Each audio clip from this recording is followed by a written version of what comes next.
Good evening, everyone, and welcome to the Distinguished Black Gentleman Show. I am your host, RJ Mack. We're streaming live on Blog Talk Radio right now. We're streaming live on Facebook. Everybody who's joining us from Facebook, go ahead and throw in your comments. Tell us that you're here. Let us know where you're coming from. Thank you for joining. Go ahead and hit that like, that share button. Seems like we already got a couple of viewers. I know it's going to take some time before everyone come through. I want to thank you again. Once again, this is the Distinguished Black Gentleman Inc. Blog Talk Radio Show. This is an interactive show. You can always call in and be live with us and talk to us. The call-in number is on the ticker on below. It's 845-277-9427. You can listen to the show from there, or you can call in and you can speak. We'll probably be taking calls around 9:20, 9:25 Eastern. Go ahead and give us a call and let us know. And you give us your thoughts on the subject that we're talking about. We already got some people in the Facebook world saying what's up to us. What's up, Oscar Mike? Thank you for joining us. Oscar Mike did a great episode with us. It's on our Facebook page, www.facebook.com/DBGINC. You can catch that recording. You can also go to the Blog Talk Radio at www.blogtalkradio.com/DBGINC. And you can listen to that show. We had a great show with him. We got a good show coming up tonight. We're going to talk about, this is going to be the first mini episode of our buying back the block. We're going to talk about credit and credit repair and what good credit can do for you in that. Because if we're going to buy back the block, if you ain't got cash, you got to have credit. And sometimes it's great to have credit just to have so that you can get other things and be able to get maybe business loans and stuff like that. So we're going to discuss that on the show. We also got we have a life insurance. A lot of people called us after our show with Jason Warner that we did about 2 weeks ago. Once again, you can go view that too. Jason made mention about life insurance, and he talked about the benefits of having life insurance on yourself and probably even on your children, those in your life. We do know that a lot of people have gained started building wealth off of inheritance that they got off of life insurance. So we want to get into that and take out any questions that anybody has on that and clear that up. We're also going to do our current events. We're going to go through some of the stuff that went on through the week. We're going to have a health and fitness section. We're supposed to be in health by Stu the Great. Hopefully he shows up. If not, Robert is going to come through and take over from there. We got my homeboy Angel in the back room. We got Courtney in the back room. I got all my there, and we're gonna talk our opinion. Hopefully you guys gain something out of this. Hello, Simone. Thank you for joining us. We do appreciate your viewership. This is an interactive show, so feel free to put it in the comments when you feel like putting it in the comments, because I'll go ahead and show it. And we're gonna go ahead and get ready and started on this show. So thank you for joining us. We're going to go ahead and do the updates real quickly. We're going to do the current update on the COVID-19. We did the update last week on July 2nd. These numbers are coming from the cdc.gov. As you can see, last week's section is over here. You can read those numbers out. We'll do the updated section over here. So as of this week, as of July 9th, 2020, the total cases, this is just the United States, this isn't the world. The total cases in the United States is 3,047,671 people that have been tested positive. Total new cases since July 2nd, since we did our last update, is 64,771. Total new cases with 132,056 deaths, a total of 991 new deaths. As everybody knows, I just want to go ahead and remind you that a lot of these states out here are putting out orders. A lot of the sections within the states, a lot of your local areas are putting out orders that you do have to wear a mask. You do have to put on your PPE gear. So we're just going to talk about what Anthony Fauci said. He's the nation's top infectious disease official. Is advising that some states seriously consider shutting down again. This is what he said, and as his quote, "I think any state that is having a serious problem, that state should seriously look at shutting down." Fauci said Wednesday, "Is not for me to say because each state is different. So what he's saying is that some states they're not seeing an uptake in coronaviruses, so they would. He doesn't really recommend that they should probably shut down. So he's not really saying everybody should do it, but the ones that are seeing an uptake in there should do it. And this current update was brought to you by RJ Max Marketplace. It's a black-owned business, and it's being our sponsor. They're being our sponsor right now. And the reason why we're up is because it is a place where you can go and get your PPE gear. So you can just visit RJ's Marketplace is a one-time shop for products and services. Or as you say in the first statement, PP personal protective equipment, PPE gear sold here. You can also find disinfectants, air fresheners, burning oils, body oils, and home core and stage. So it's an easy page to find. You just hit the shop now button and it'll take you down to where you can find all of your deals. There's even CBD treats on the site. This is your disinfectants. And you also have bundle packages. The bundle packages come in different packages, different ways. You can bundle up your PPE gear instead of spending all your money on one item. You can bundle up your PPE gear, save about $5 on the pricing, and go ahead and go to rjsmarketplace.com. You can also visit rjsmarketplace.com on Facebook, and you can shop on the Facebook. Just type in rjsmarketplace.com.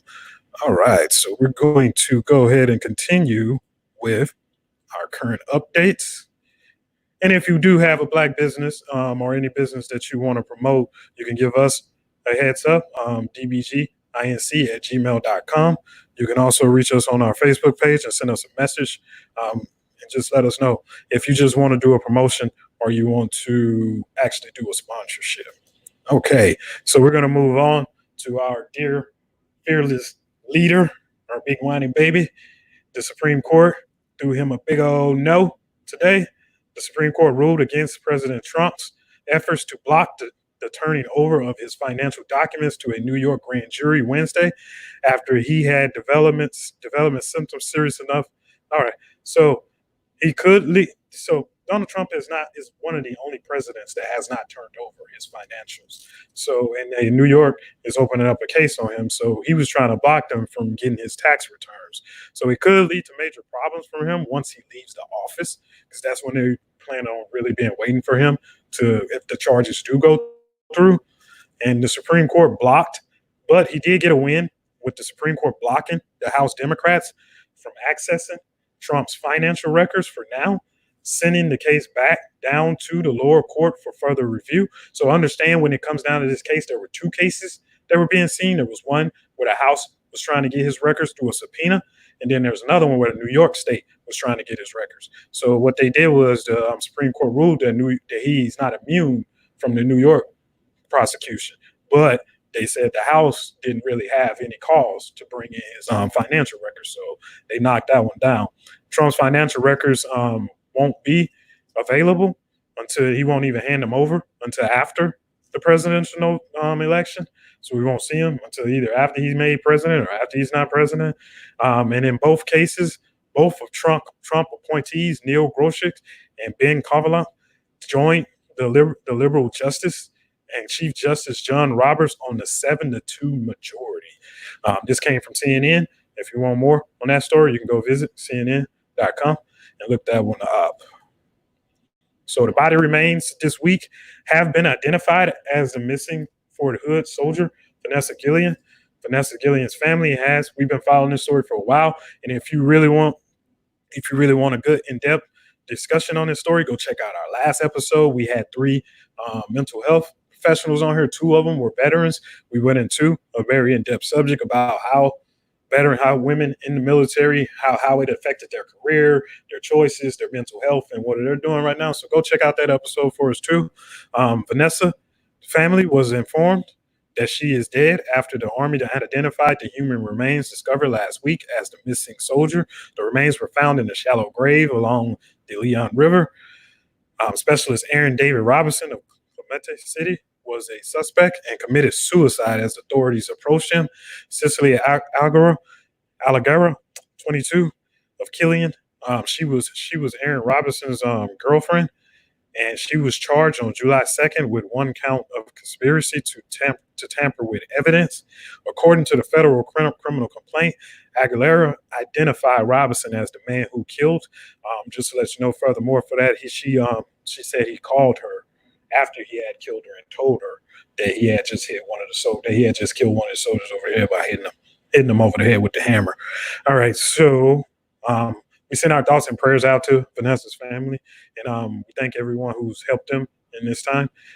We'll keep following this story as much as we possibly can. We're not trying to trigger anyone. If anybody's feeling any triggers, like I said, you can get some help, seek out mental health professionals, okay? All right, so this is justice for Amon Killer, lynching suspect after black man who outed pedophiles is found hanging. He's actually from Ethiopia. He was here. Just to let you know, he was here. He was adopted by a white family. Um, he was found hanging in Morristown, New Jersey on June 28th. Killia was a part of a got caught group collective on Instagram that's similar to NBC's To Catch a Predator series. You can actually look it up. If you look up this NBC One article, they actually have a video in there where him and his friends, they set up pedophiles, kind of like they try to be like Chris Hansen. And then the local news outlet, Morristown Green, reported that Killia's adopted father described his son as a beautiful but troubled young man who took his own life. However, the petition stated that Killia killing himself doesn't make any sense. It could have been a racially charged lynching since the petition said there was no ladder, no nothing. So the boy just somehow magically levitated and wrapped something around his neck. So we'll try to keep up with the story. We hope they pick it up and start investigating. It's just like all the other lynchings that's been happening in our country, especially since they've been happening since all these incidents started. So they can't do the lynchings anymore in the daytime. They can't do the lynchings anymore as the big parties, as the picnics. They have to do it in secrecy. So watch out for that. Stay vigilant, my people. And we'll go to the next. We'll do a little financial news. This comes from Yahoo Finance. Remember last week we did a financial update, and everybody was happy on Wall Street because it was a big jump. Well, I remember I said that this probably wasn't going to last. Well, it lasted shorter than I thought it was going to last. The stocks mostly lowered after NASDAQ set record high. That was last week when, like I said, I reported. The stocks abruptly turned negative Thursday as fears of the economic outlook following an increase in coronavirus cases resurged. Investors saw a rise in the economy. Now, we read this last week. They saw this. They knew this was coming, but they were just happy with that one return. And the reason why I said that wasn't a good thing, because it can wipe out everything if it goes bad. All the stuff you made last week can be gone by this week, and that's what happened. The Dow and the SP 500, S&P 500 wiped out their week-to-date gains. The Dow sank more than 300 points, led by a more than 8% decline in shares of Walgreens Boots Alliance after the company swung to a quarterly net loss and announced additional job cuts. So I put some point losses on the side. You can look those over real quick, and you can also go to Yahoo Finance. I really recommend, especially, I don't care if you invest in your money or not yet. You're never going to start if you don't have any knowledge. I recommend everybody go sign up for Yahoo Finance or a financial page to get notifications, and you go read those updates because you can see little articles that'll tell you things. And that's why I said what I said last week. I knew this wasn't going to last. I knew this update was that most of the people that gained anything last week, including myself, was going to lose all of it. So I didn't get all excited about most of them. Some of the stocks I follow, I know aren't going to lose that much.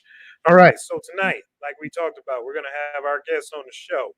We got our girl, Adrienne Edwards, and she's a credit repair specialist.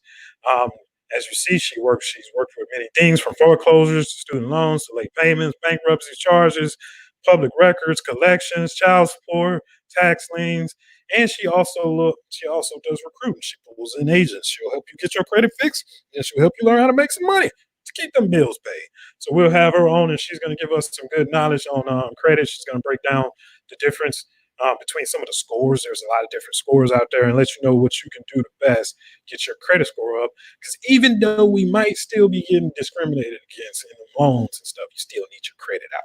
All right, and we got our next guest, Venetia Jordan. She's a licensed insurance agent, and she's a mortgage broker. So she has some information for us, as we talked about. Like I said earlier, I got a lot of hit ups asking, saying that they never knew, they never thought about the whole putting life insurance on their kids, or how life insurance can be a return. There's a reason why life insurance is tax free. The rich hide a lot of money in life insurance. Okay, that's just a key. And so we're going to get on with our show right now.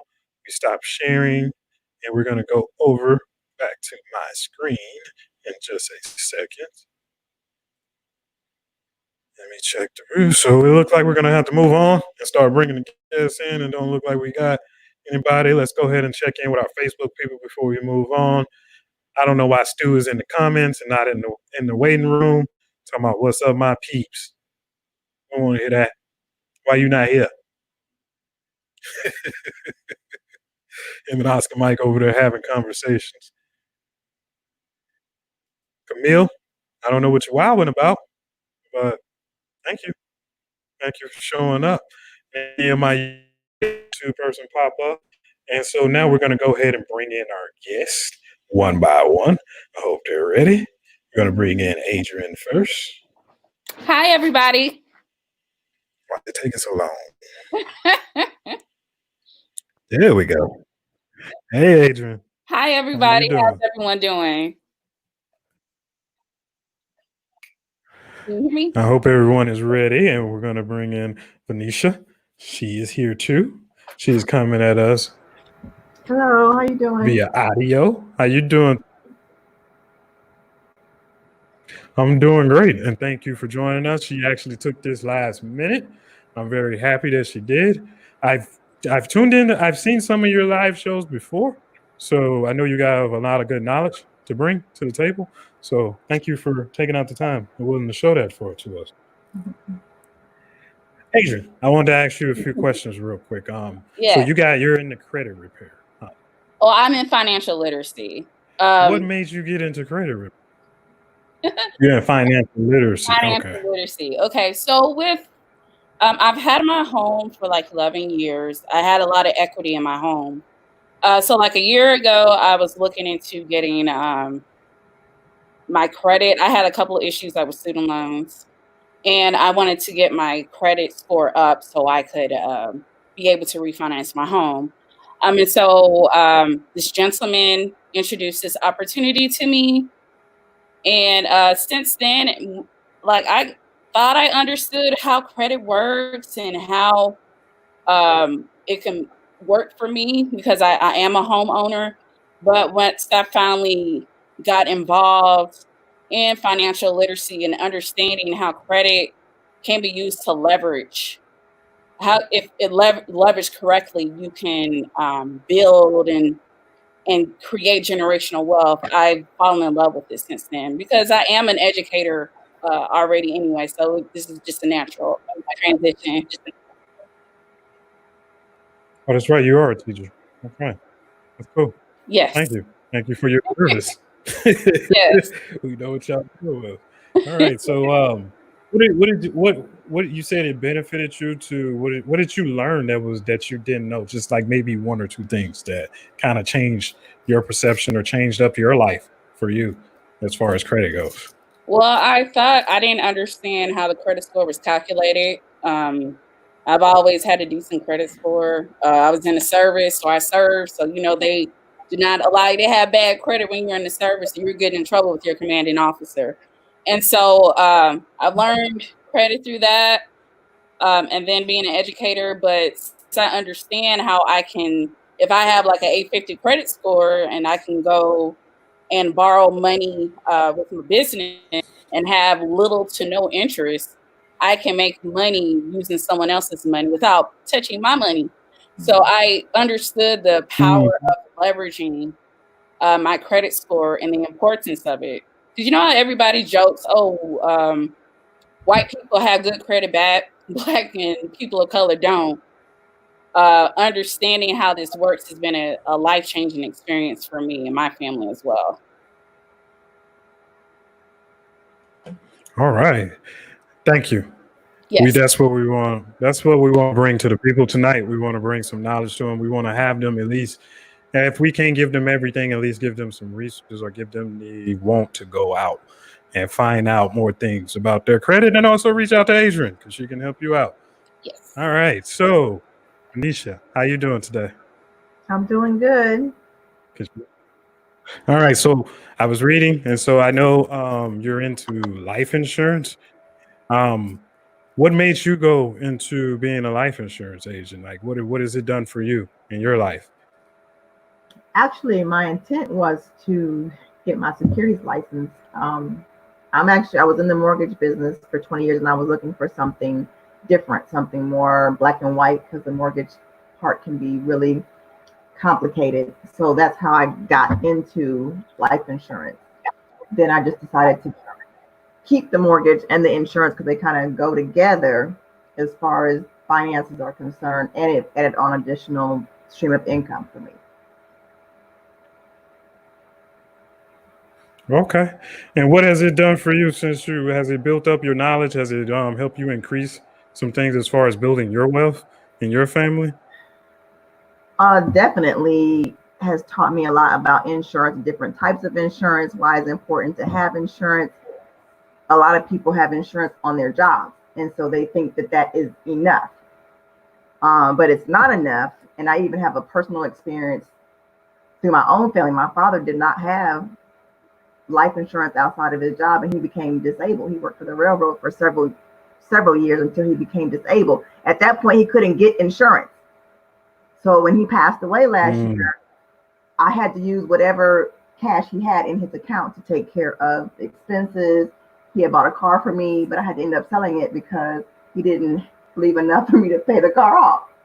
So it's definitely good to have to leave for when you're not here. People don't think about it. It's like, well, I don't need insurance, but it's not you. It's not for you. It's for your family or your children. Correct. Correct. I was in that position too. So I understand exactly what you're saying. A lot of us have gotten together, and then, I mean, when my father died, the same thing. We had to get together and we had to find a way to pay for a funeral.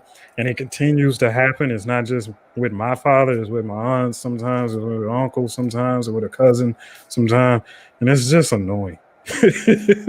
Well, like you said, you could just have some insurance, even if it's not to leave us some money. Leave us some money to set us off. At least leave us some money to pay for your funeral. Pay for the funeral, exactly. Things don't ain't cheap. I think we're gonna go over some pricing.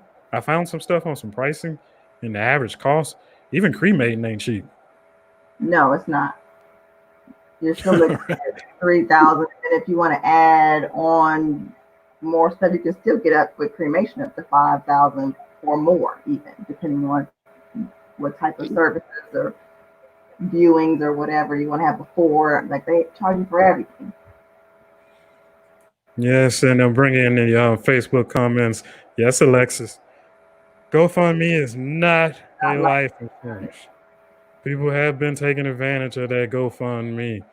And yeah, a minimum of 10K is really where you need to start. Because like we just said, it's about 5 Gs just to do a cremation. And that's just a cremation. You got to add in the service. If you want to do repasses and all that, yada, yada, yada. Yeah. Yeah, That's I going to be. would say 25 to 50, to be honest. You'll say 25 to 50. 25 to 50 minimum, because you just don't know what you're going to have to do. I was an only child, so there wasn't anything I really had to do. And my dad didn't have many assets, so I didn't have to go through probate. But you want to have enough money that takes care of everything. And people don't even think about, especially if you're married, right? Or if you lose a child, I might want to take some time off of work. Your job only gives you 3 days, right? Some companies only give you 1. But what if you want to take off some time? Well, you can do that if you have money set aside for your spouse. They can take off time to just even grieve. Those are things that people don't think about when they think about life insurance, all of the things that it can take care of for you. Exactly. Yep. Thank you. Well, we're going to get more in depth. Can't wait to hear more from you. Adrienne, you got some fans. Rodney is saying hi. Got some people showing up for you. I'm going to go ahead, Stu. You're supposed to be on camera to say hi to her, but I'll go ahead and say he's saying hi. All right, since we don't have the other guys in to do the facts, I'm going to go ahead and bring in Angel real quick. Bring in my brother Angel. What's up, Angel? Ain't nothing, man. How you doing? I'm doing good, man. How your day been, bro? Pretty good. It's hot down here. How's that the stimulus thing going? Which one? He said which one? The business one? Mm-hmm. Is it going good? Stuff in the workings. I don't really know all the details to it right now. I got a friend trying to post some details for okay. Good chunk, but I'll let you know about it. Okay, cool, man. Thank you. And we gotta let the people know too, so they can go out there and fill it out. What up, Courtney? What's good, y'all? Welcome, brother. How you doing today? All right, how y'all ladies and gentlemen doing? Doing well. Good. What's new? How's school going, bro? What's new with you? My ass, bro. Kicking my ass. I'm gonna keep on going. This is retarded. You said that statistics getting to you, huh? Hey, boy, this is not for the lighthearted. I barely made it through pre-statistics. Not a regular, just whole full statistics. I'm doing statistics and chemistry at the same time. Like I'm confused. I'm confused right now. I just have to know whichever one got the atoms is chemistry. Whichever one got the atoms is chemistry. Where did he go? Okay. I had to go plug in my stuff real quick. What bandana? Oh, somebody commenting on your bandana, homie. Talking to David Ruffin down there. For the culture. You got to make sure that Duke is getting good. That can't mess with that Duke. All right, we're gonna stop messing around, man. Let me go ahead and so I did find some stuff for the main topic. It's gonna first the main topic, the stuff that I found, we're gonna first start off with credit. It's a study that was done by it's a study that was done by an organization that the NAACP funded. I'm trying to get my stuff to start, my slideshow. Sorry about that. This thing won't start. All right, we don't need to start. Hopefully we can see it without it starting. All right, so I'm going to go ahead and share my screen. I'll go over with some of the key points that I found in the article. All right, can y'all see that real well? Since my machine ain't acting right. Can y'all see the words really good? Yeah. Okay. So like I said, I found this study. Is it showing the wrong one? It's showing the life insurance at Venetia's. Something's going on today with this Mine's glitching. Yeah, something's going on with this StreamYard today. They got some true glitches going on. Why does it keep showing that one? We definitely not getting on my computer then. Okay. I think I got rid of it. All right, cool. It's gone. Okay. I'll read it out to you just in case y'all can't see it. So the African American middle class, like the African American whole class, uses credit cards to make the critical investments to their future. Yeah. So that's what it says. Sorry. Okay. This is a star one. So buying back the block part one, credit and life insurance.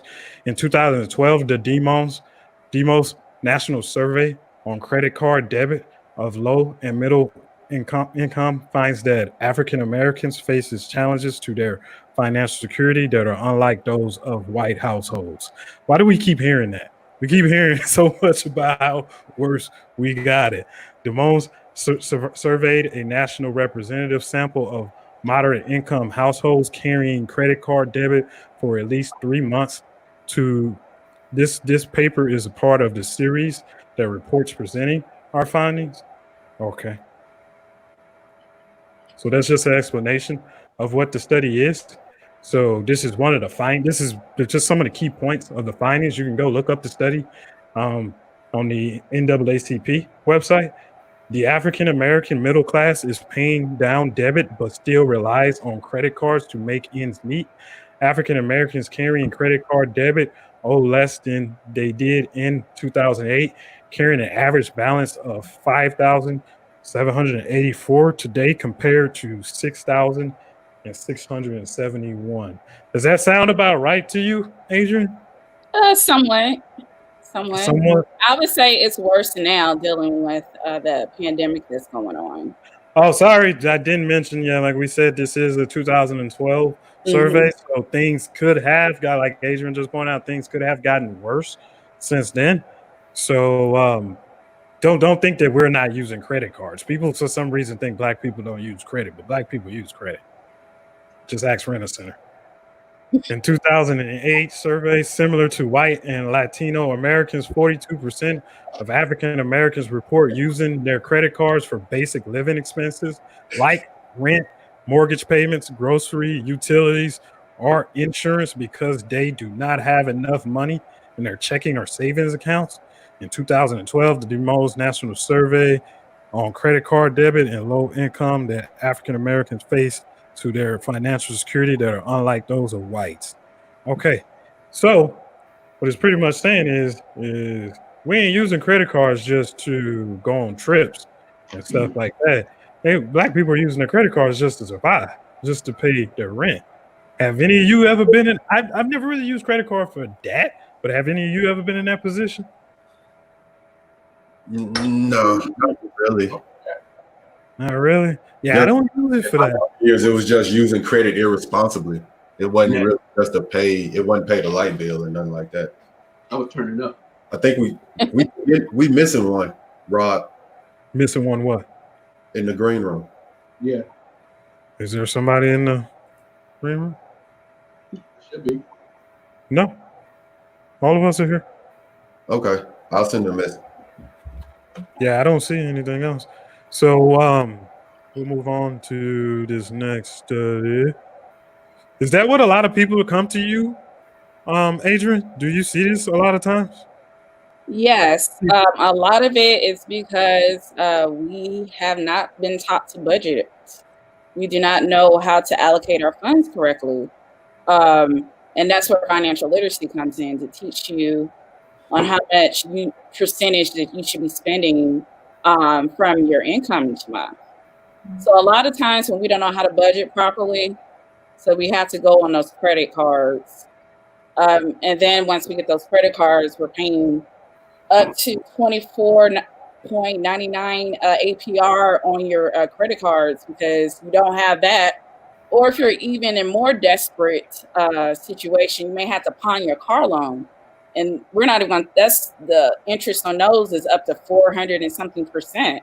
I actually saw a news article. There was this gentleman, he borrowed like $3,500 from a title loan place, and he ended up paying $50,000 back in interest alone based off that. So that's where institutional racism and systematic racism has put our people of color at a disadvantage because of these systems that were set up because of that from generations before, and then us not being properly educated on how to budget and how to use credit. Instead of using it to buy essentials, we can use that to start businesses and to buy homes and everything. So that's where financial literacy comes in.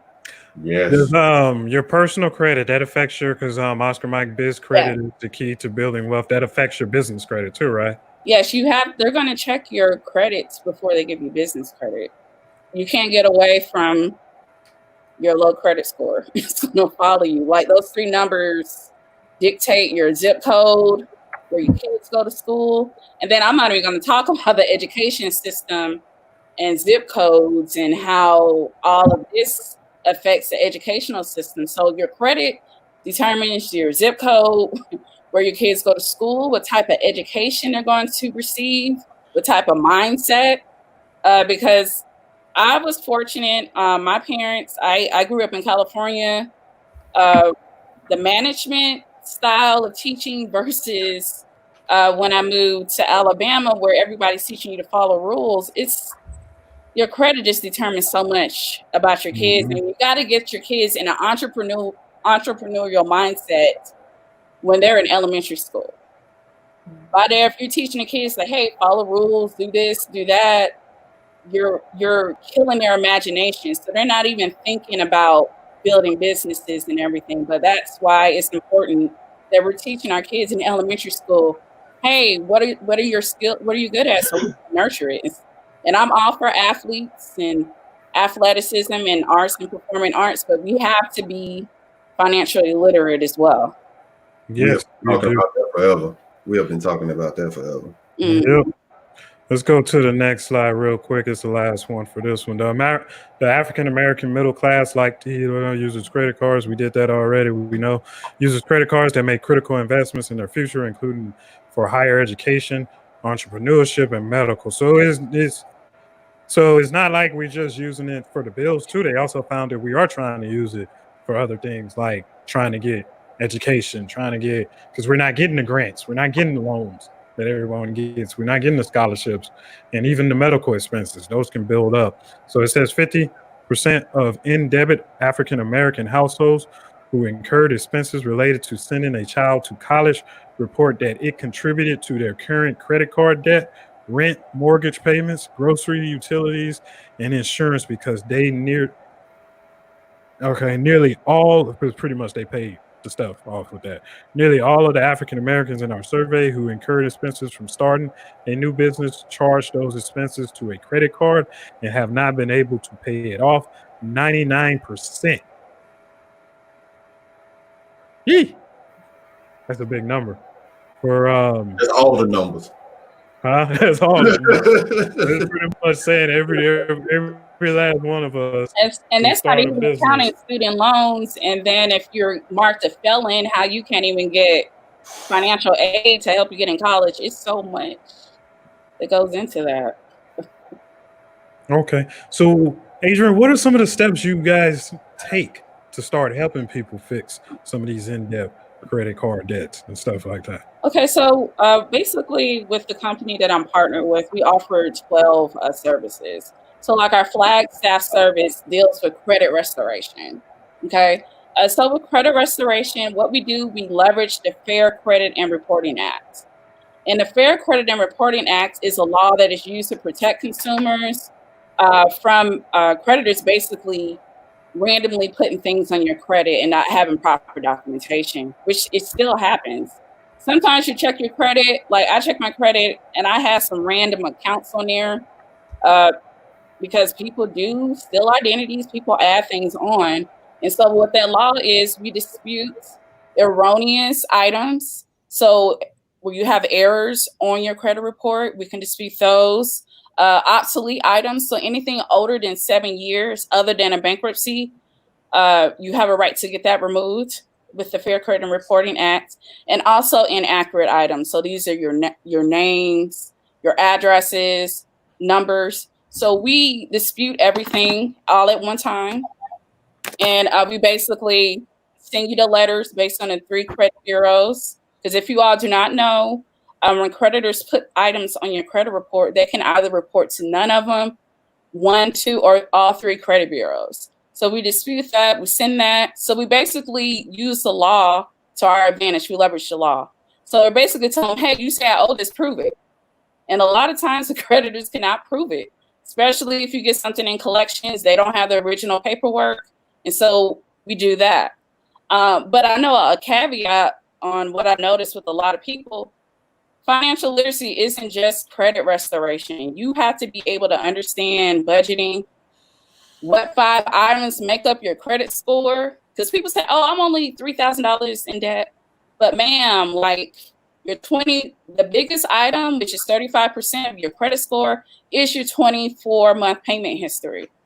So let's say you want to go to Beyonce concert. Hey, I'm not paying my mortgage. I'm about to get these tickets. I'm about to get this new best friend. I can pay it next month. Your credit score is going to be hit because you have a late payment.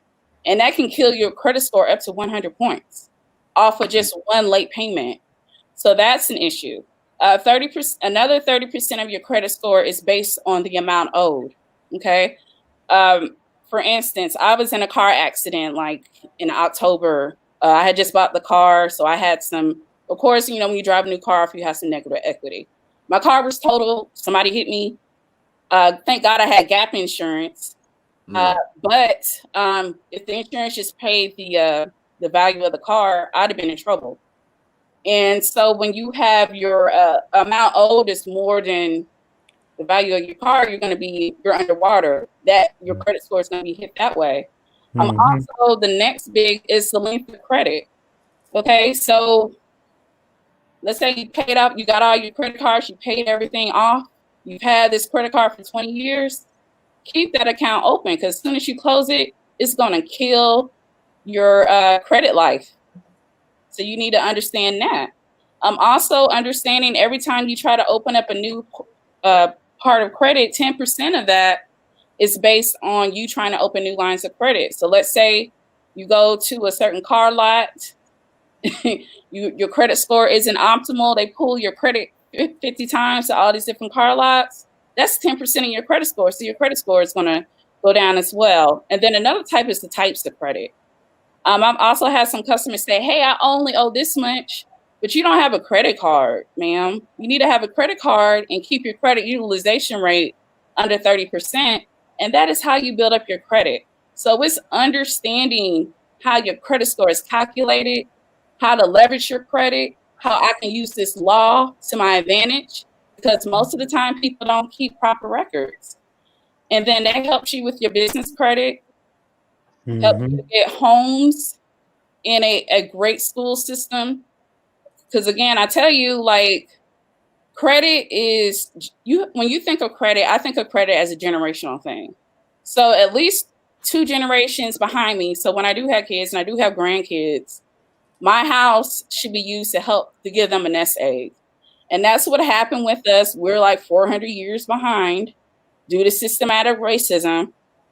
But we can stop that now, buy back the block, start thinking generationally instead of thinking about what feels good here and now, and work on building our legacies.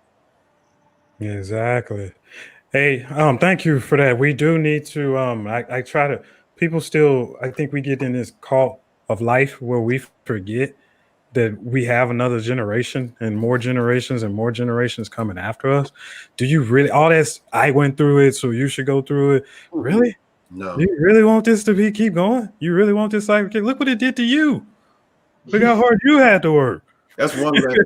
You said something, and I really wish I had knew that lesson coming up. And that's when you open a credit card, to keep that card. Yeah. Like, I did not know that when I was younger. So if you ran up a card and you didn't want to pay it or whatever, you just let it go. No, you need to keep those accounts and let it build age, man. Like going through buying a house, man, I learned so much about what I had to do. It's something that we really do need to start teaching our kids coming up, man, so they know, so they can start off on the right track and not hop out straight at 18 and jump straight into debt. And we cannot depend on the educational system to do that. You cannot. It's not part of the curriculum. I know I'm an educator. It's not a financial literacy class that everybody has to take. That's where we as parents, as members of our community, have to take that mantle and teach kids about it. Like, even though I teach theater, but I give my kids a management class. I'm like, okay, y'all, so if you're not able to get your film project published, how are you gonna get your art out? And I don't know if you guys remember the story about Robert Townsend, how he got his movie, what's the name of his first movie? How he used his credit to get his film. 5 Heartbeats? Was that his first movie? No, it was what's the name of that one? I can't think of it. His first movie, but he used credit cards to help pay for his. Yeah, I heard that story though. I heard about that story. Yes. I mean, it goes back to the study, what it just said. Black people as entrepreneurs use credit cards to get their business going. Venetia? Yes, and that, I think there's a comment which I think is really good using authorized users. Because I had my cousin, he just turned 18. He has a car in his name already, and I put him as an authorized user on my credit. So he's not getting a credit card, but he's getting my payment history is setting him up, so he's good. Yeah, that's important. Venetia, I wanted to ask you a question since you're a mortgage broker. How hard is it for you to work with clients when their credit isn't good on getting them loans? Impossible if their credit is not that good. And with COVID, they have put on layers so that now the credit score was 580 minimum before. I don't like to do 580. I prefer 620 and above. But now since COVID, you really should be 660, 680, 700. Because if you don't, you're going to actually pay for your rate. Damn. Wow. Yeah. Hope everybody heard that. I know how. Yeah, I remember when people when it wasn't that much of a credit score to get, because when I was in the Marine Corps and I was showing up and all these people had houses. I'm like, how y'all affording these houses? I make the same amount I do. How y'all afford? I used to think the same way. Not now. Not now. I'm like, you was just at the bar spending all your money with me. You get a house. Fellas, did y'all have anything y'all wanted to add to this? Robert, since you're new to this, man, let's go ahead and hear your voice, man. What you got for us? No, I'm really interested. I was listening the whole time. I was watching on Facebook because y'all didn't let me in. Just kidding. Yeah, I made a mistake. I thought the J was an I when I was typing in the link until Courtney sent it again. But no, it's really interesting. Some of the things I like to comment about the credit card. I learned that from like recently, and I'm waiting. I think state law where I am says that my child has to be 13 to add him to a credit card as an authorized user. But yeah, I love all the information. I'm gonna reach out to some of y'all because I have some potential things that are erroneous from credit companies. So awesome. Yeah, got some erroneous stuff from credit cards. I don't know where it came from. It's not me. I don't know. Maybe somebody hacked my stuff or something before. All you're doing is telling them to prove it. Exactly. Yep. I'll be emailing y'all. Still gonna give me your information. I know you will. Okay. All right, Angel, you have anything you want to add to this conversation? I know you're a homeowner, you're a business owner. You've been through a lot of these processes. Did you walk right into it with good credit, or did you have to work your way up? I had to build my credit up. Well, to build the credit up is those different items that I talked about, building up my payment history. I had decent credit. I was in the service. So you all know if you're in the service, you cannot have bad credit. You'll get in trouble with your commanding officer. And then I had an aunt. She actually helped me get into my home as well, because I've had this house for 12 years. So she was a godsend with that. That's a long time. Yeah. So I have a lot of equity in my house. I just when I first moved in my neighborhood, it was like 12 houses. Now it's 300. So I have a pretty good amount of equity in my home, and I'm thankful for that. That my aunt was thinking generationally instead of just for herself. That's cool. Venetia, I see a lot of people refinancing their homes right now. Is this a good time to refinance your home? Absolutely, because rates are in the twos. So not only can you can almost buy double of what you could buy last year as far as like purchase price. So they were in the fours last year. You might qualify for 180. This year you might qualify for 280. Pay the same payment. Ooh. That's some good savings right there. You save about $400-500 a month probably on some of your mortgage payments. Yeah. Bro. All right, people, I hope y'all heard something good. We're about to move on to our next subject. We're going to talk about that's my turn. Never mind. Someone had their hand up. Go ahead and I'm going to share. Huh? Oh, someone had their hand up. They said never mind. Who had their hand up? It was me. I don't know what's going on with StreamYard today. It's annoying me. I don't know, man. It's lagging or something. I did want to add before. Go ahead, Courtney. While I'm looking. Can y'all hear me? I think he behind or something. Who, me?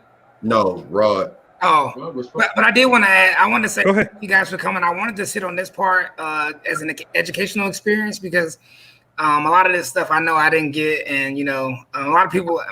I'm pretty intelligent, and people my family and some people that are that have this knowledge don't tend to share because they assume that they probably know what they're doing. Everybody always assumes you're doing well. And sometimes we don't want to let people know we're doing bad. So I just want to tell the viewers, don't be ashamed to tell people that you're not where you should be and that you still have upward growth and potential and you're trying to get somewhere else. I mean, the sooner you own it, the sooner you can start making the necessary changes to do better in your life.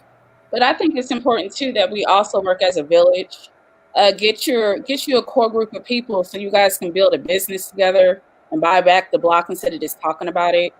That's back to dealing with that's African culture, working together with to build everything. If you look back at some of the self-made millionaires, Madam C.J. Walker, she had a network of people. So we cannot be an island to ourselves expecting to be successful in business. Someone said they've been trying to call in. I love that quote. Yes. Are we answering questions live? Yeah, I'm not moving. Roz is like. Yeah, I think Rod the one lagging. Yeah, he's like frozen. Yeah. Tell him to log. Courtney, can you hear me? What? Yeah. I can hear everybody except for Rod. Rod is just frozen. He's the only one that can answer questions. Having a circle because he's a subgroup. It's always small circle. He on his own wavelength. Venetia, could you explain the difference between the different types of life insurance for the viewers? Yeah, so the main two types of insurance you're going to have is your whole life and your term. Whole life is insurance, self-explanatory, is supposed to go until your age 100. That policy is the most popular because I think we have a call on the whole life policy has a built-in savings where you earn cash value. So that's what people are drawn to. However, any financial advisor, well, the popular ones like Susie Orman, Dave Ramsey will tell you whole life is not where you want to go. You want to be in term because whole life with the cash value built inside, that savings account, you only get one or the other. So you're paying for two items, but you only get one. When the person passes away, you get the death benefit. You do not get the savings. So you pay extra money every month for this savings, but your family doesn't get that savings. Then some people will take it out while they're still alive. It's your money, right? Well, the company will charge you 8% interest on your money you've already put into there. Yeah. And you accumulate that over. So you don't want to do that. What you want to get is term insurance because you need that while your kids are young. You have a lot of debt. When you get older, you need income.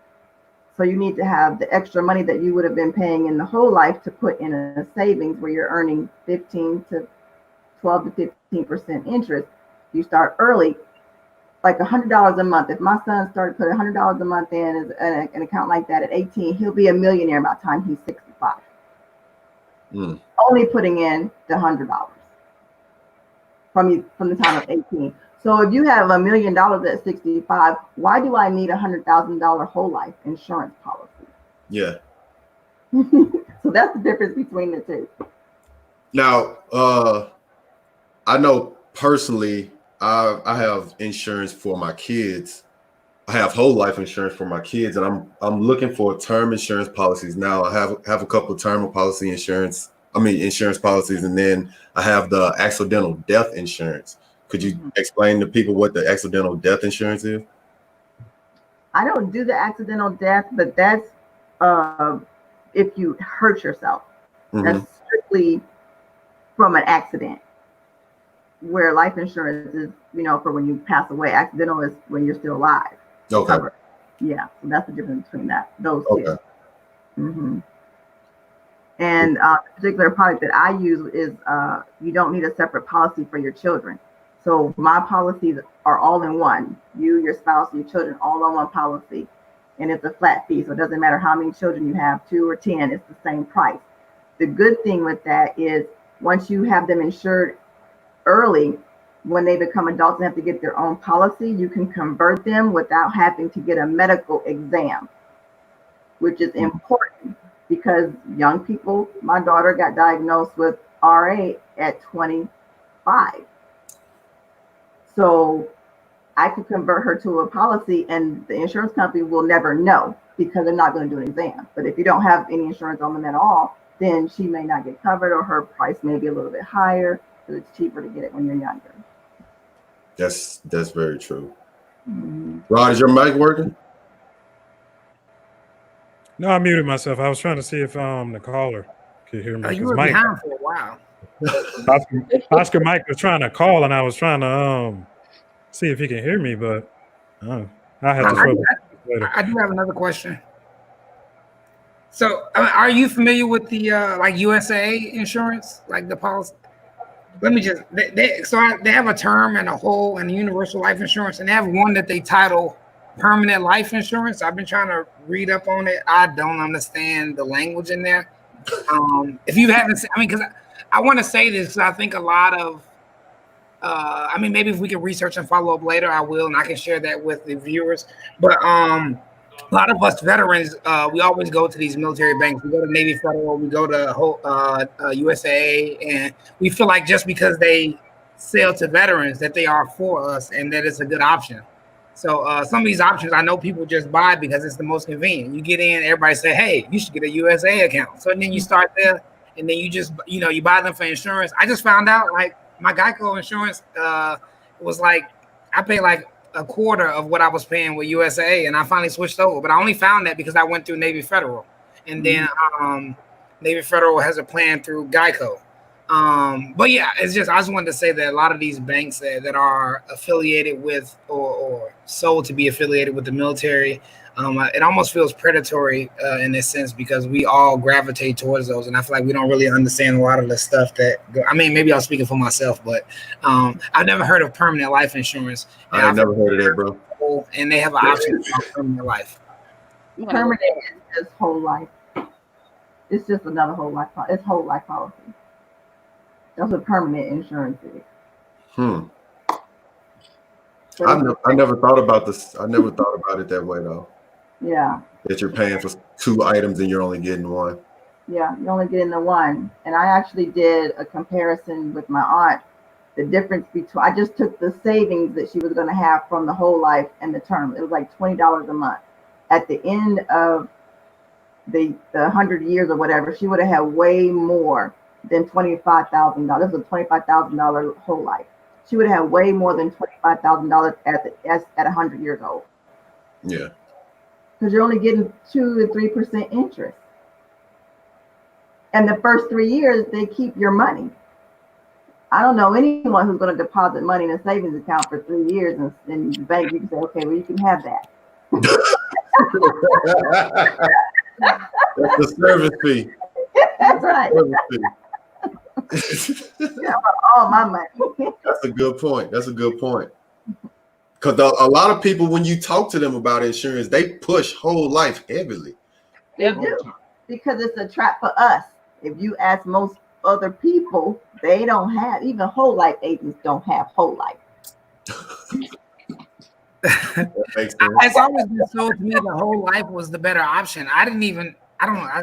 I'm still researching. We've been talking about it and trying to make these investment decisions. And I play with the stock market every day, and I feel so much more cautious just by saying, I will sign up for a subscription to Netflix quicker than I will sign up for life insurance. I'm just so confused when I read the language and what they're trying to explain.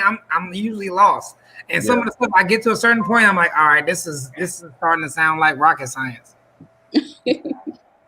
Yeah, and all the different, like you said, mentioned USAA. I don't know if they have a good product because I haven't looked into their policies to see what it is. when you're purchasing insurance, you want to see what benefits are you getting. What I find the most common is we're going to go with the cheapest one. Oh, I can get a $300,000 policy for $30. Okay, but what are your benefits? What are you getting for that $30 a month? You know, what are the exclusions? What don't they cover? Yeah, that's the big thing. That's the big thing right there. Yeah. So let me just take a moment and acknowledge the fact that we got our first caller. So we got a caller in. I'm going to say hello. Thank you for calling in to the Distinguished Black Gentleman Show. I'm RJ Mack. Caller, can I get your name? Hey, I'm Oscar Mike, baby. What's up, Oscar Mike? Where you calling us from? Hey, right now I'm in Virginia Beach, but you know, usually I'm bouncing all around the world. Yeah. All right, brother. Thanks for calling in. Did you have some questions for the panelists or a statement to make? Yeah, so I'm sorry because I can't see the names. What's the sister's name who does the credit repair? Oh, that's Adrienne. Hold on. Let me take something down. There we go. There are the names. Yeah, that's Adrienne. Okay, Adrienne, how you doing, sister? I'm doing well. How are you? I'm doing great. So, you know, I love your segment, and you know, going back to buy back the block, that's pretty much, you know, what I'm doing part time. So I kind of wanted to, like, in the comments, I expanded on, or I made a comment about building business credit, right? Mm-hmm. So one of the things that I've been able to do, once I got my credit score over 800, I started venturing into getting business credit cards, and over a year, I got maybe about 120,000 in business credit. So what I started to do is buy homes in lower income areas, like areas where people who look like me, right? Mm-hmm. So what I did was I parlayed the business credit into being able to buy multiple homes in different neighborhoods. So I bought in Baltimore, Newport News. I owned some stuff in Hampton.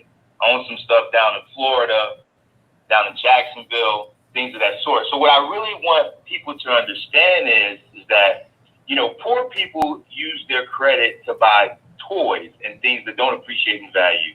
Mm-hmm. Once you start using credit to your advantage and you start buying those assets then pay for your liability, if that makes sense. Yes. Then imagine if you get a group of entrepreneurs and you guys go together and buy up cities and do the same thing. That's why I'm saying it's important for you to have a good business village. Yes. Absolutely. So I'm going to drop a gem on you guys, and I'm going to give you guys some little inside secrets on how to do it. All right? Are you ready? We here. I'm here. I'm writing. I have my Everybody was like, I want get your credit together. Once you get your credit together, you then go parlay and holler at Venetia. Venetia is able to get you a loan. All right? You go find a place, Venetia can secure the loan. If you need a down payment for that loan and or closing costs, you can parlay your business credit or your business credit card to pay for that down payment, right? Or the I don't know if there's a delay, or the closing costs. Does that make sense? Yeah, so you're pretty much saying leverage your business credit to help you get some things on your personal side, right? Exactly. So my last two houses that I bought with no money out of my pocket, I pretty much secured the loan. I had over $100,000 in business credit. So when it came time for down payment and or closing costs, I was able to use my business credit to be able to do that. I was even able to use my business credit to help me fix up the home and then rebuy the home, pay off my business credit card, put some money in my pocket, and then put a renter into the property, right?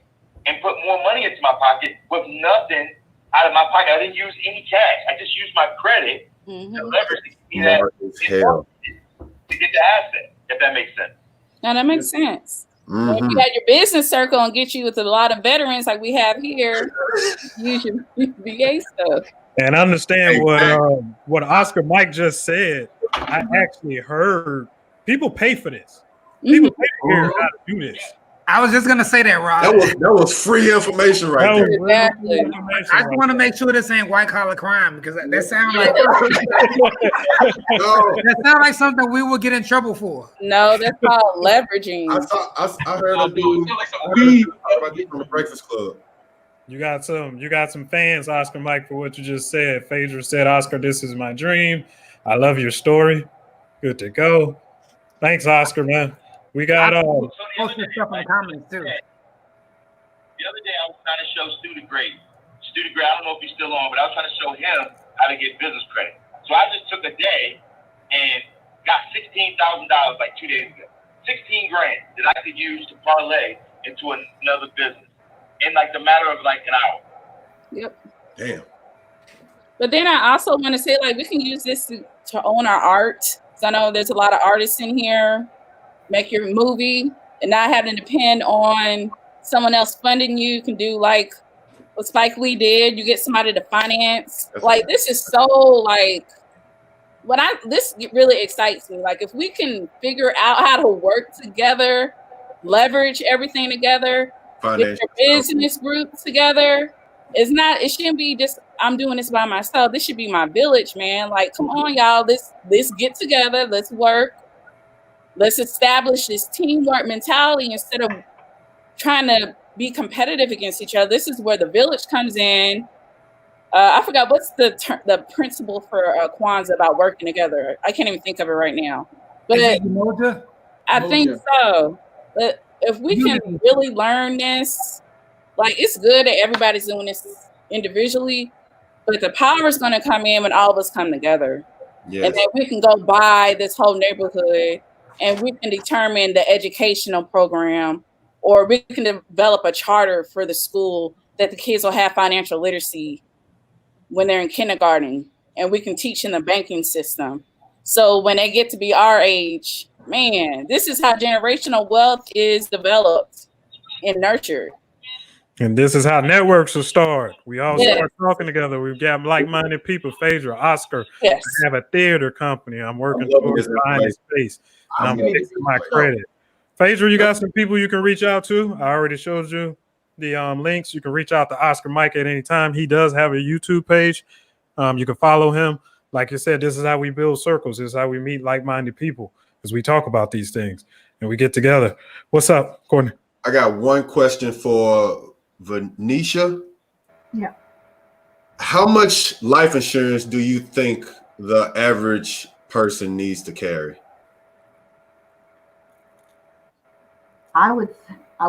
Minimum, I would say 25 to 50. But if you can start early enough, I would get at least 200,000 or more.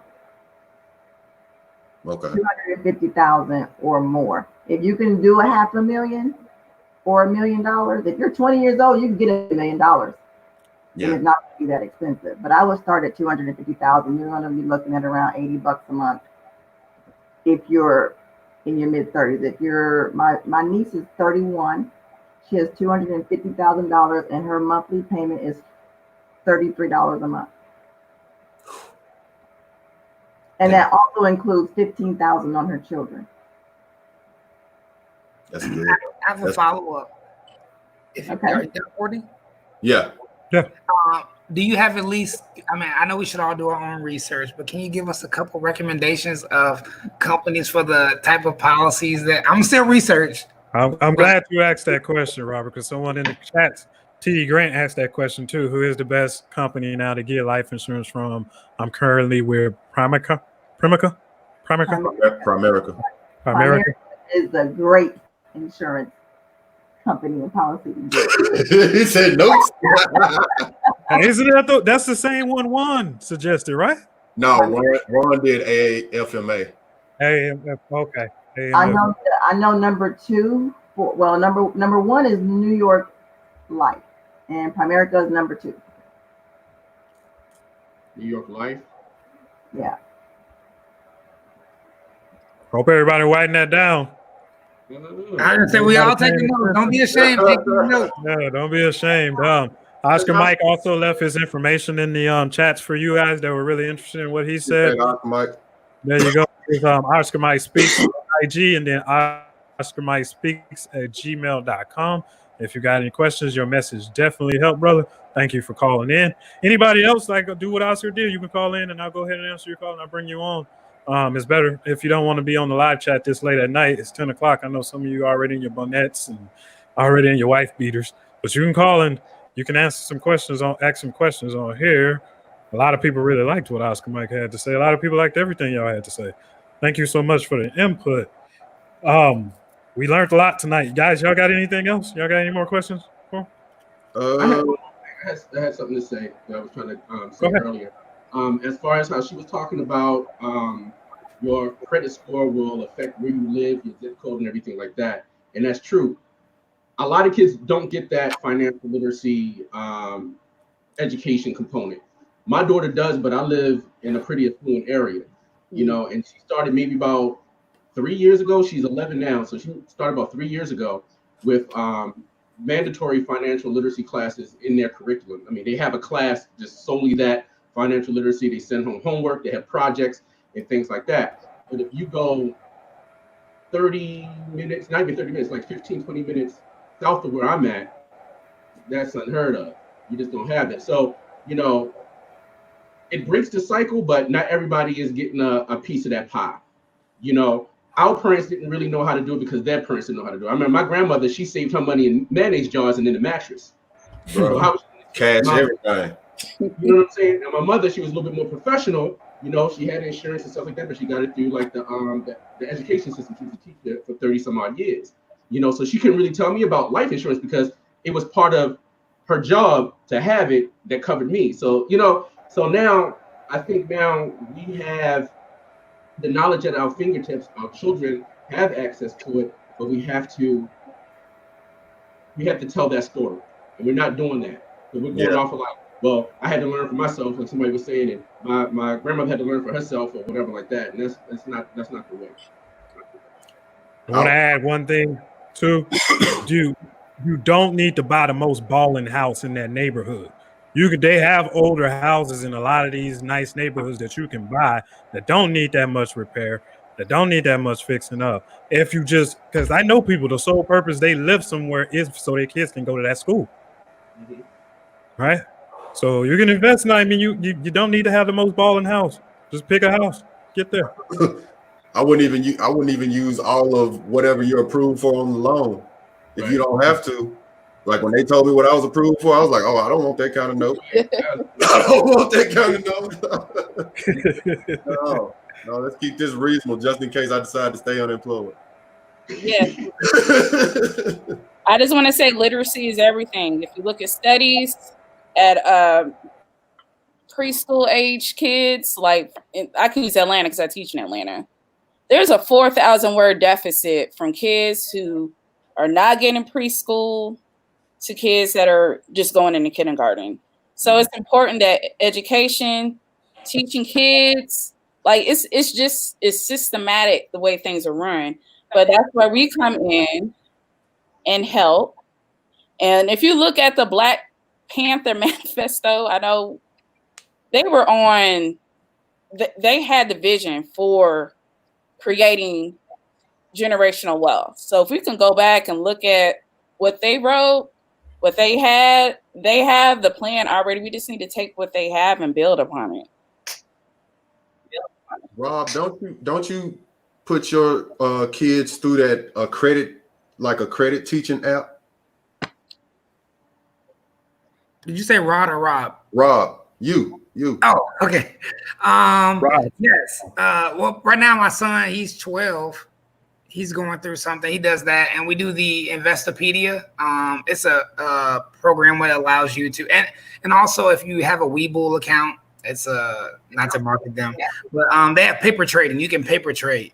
So I do that every day, and I give him assignments. Every day he has to track his stuff. He has to write it down. He has to find news sources for the investments that he wants to buy in or that he buys in, and I tell him to keep it to let's say you had this, what do you want to be? So let's say his job is a firefighter and he makes $50,000 a year. Because they give you up to $1 million, and it's unreasonable because the average person doesn't have that kind of disposable income to just throw into an investment like that. So I tell him to Dial it back. Oh, okay. Yeah. So I just tell him to go ahead and invest in that, and based on what he, what income he chooses, because he might say, "Oh, I can't make enough money in this career path," so he may choose to do more opportunities, or say, "I can do something else," instead of just doing whatever career path he chooses. But it's a learning experience, as a game, and it's educational, and I just want him to be able to do that. So we do that, and we also have a real portfolio where things are a lot scaled a lot back more. Scale back more, and we actually do it, weekly. I give him an allowance for whatever he does as far as chores, and then we invest that into the stock market. But I make sure that he's doing all that research beforehand. That's smart as hell, though, bro. That's really smart. But I know with my company, we do have a financial literacy program as well with the kids, and then like $3 for each person that signs up is put in a scholarship fund. So this past February, we were able to give out over $400,000 worth of college scholarship money. Ooh. And all the kids had to do was take the literacy course and write an essay. So free money. Free money. Is it an age range? I'm sorry. For that one, they want you to start in not elementary. Well, basically middle school. Okay. It teaches them that, and it's a free program. So again, we have to have value in that and teach kids entrepreneurship. Like, our economy is based on small businesses. So we have to teach our kids, yeah, it's good that you have this job, but what are you doing outside of that? You need to take control of your finances. You cannot be rich working for someone else.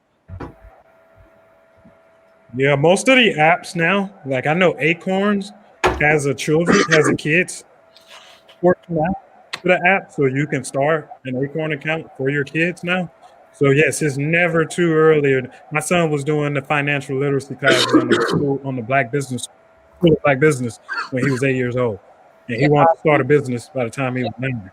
You never know what you put them in front of, and what can spark their mind. Take them out from in front of them roadblocks and all that other stuff, and put them in front of something, and you never know. It'll spark their little heads. My son started selling gum at school. $1 a stick. I said, boy, you can go buy a whole. You go to Costco and load up. You don't sell that money. I actually seen the kids give them $1 for it. Somebody's sent a shout out to you, Rob. Nicholas Sanders says, Sergeant McGee, great man and even better mentor.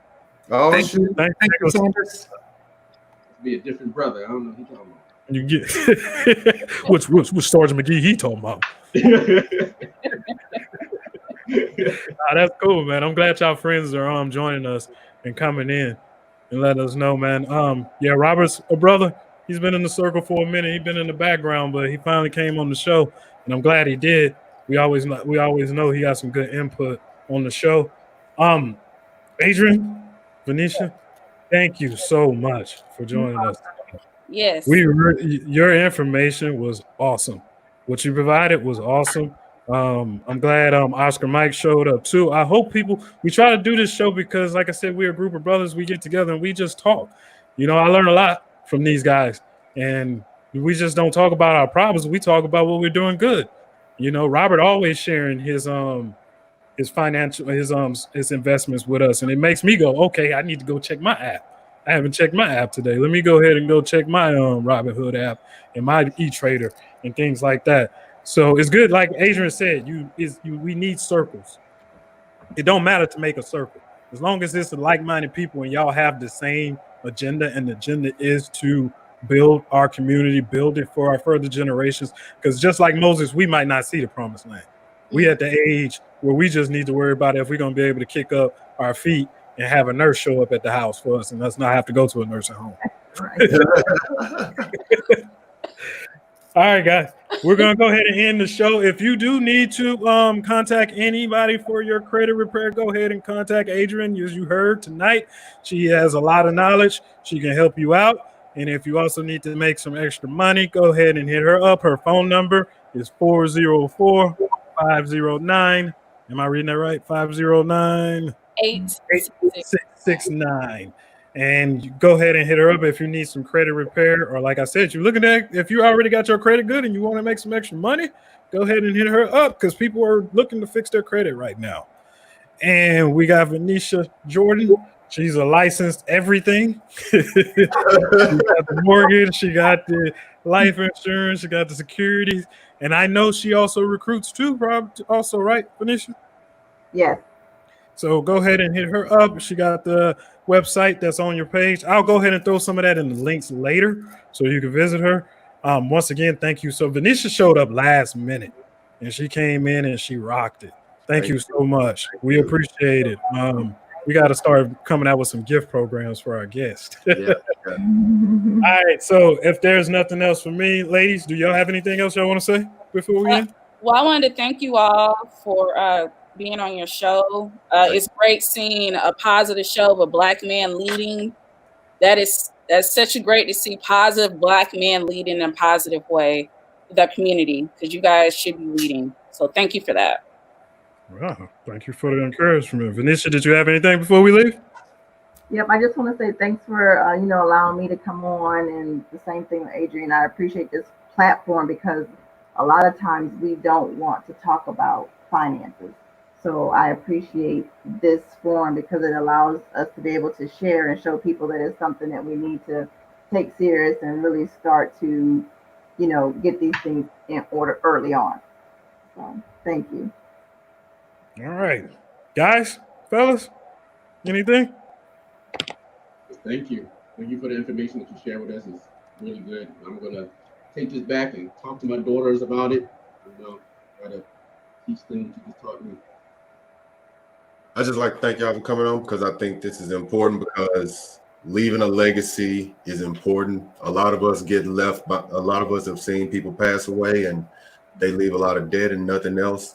It is important for us to leave something to pay forward to the generations that come after us. So thank you for helping us out with that.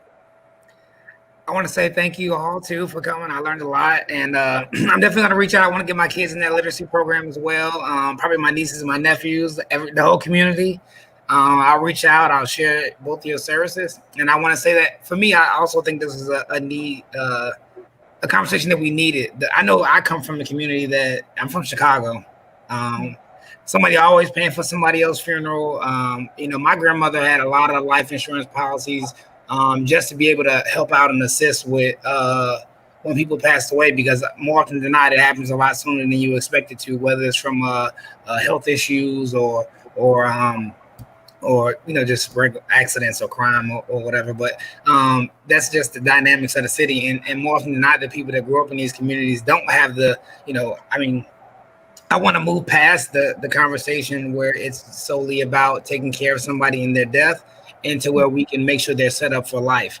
And that's why I think this was a great conversation, and I really enjoyed it. And, I really appreciate both of you sisters for coming on, and I like to be a part of this conversation. So it was really special for me. All right. We didn't get to it, but I was going to show a Master P video for you rap fans out there. Want you to know, Master P started No Limit Records with life insurance he got from his uncle. Wow. There's a lot of people who make money. Why do you think the ID channel is full of episodes of people dying? Because they're trying to get that life insurance. I just remember the movie. It made me think of it. It's called The Hollywood Shuffle with Robert Townsend. Yeah. You're right. You're totally right. All right.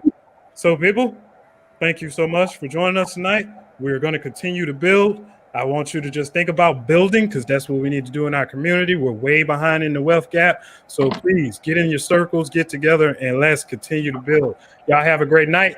View our show next week. We'll be live again at 9 o'clock next Thursday. Peace. Bye-bye.